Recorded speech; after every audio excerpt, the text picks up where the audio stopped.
Anganwadi ଛତୁଆରେ vitamin ବହୁତ, ତାକୁ ଖାଇଲେ ଶରୀରକୁ ମିଳେ ତାକତ।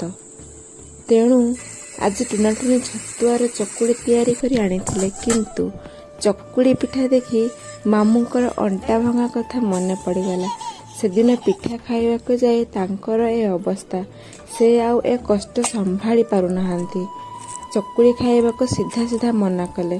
ଏପଟେ ସଞ୍ଜ ହେବାକୁ ବସିଲାଣି। ଏବେ ଆଉ କିଛି ତିଆରି କରିବାକୁ ସମୟ ନାହିଁ।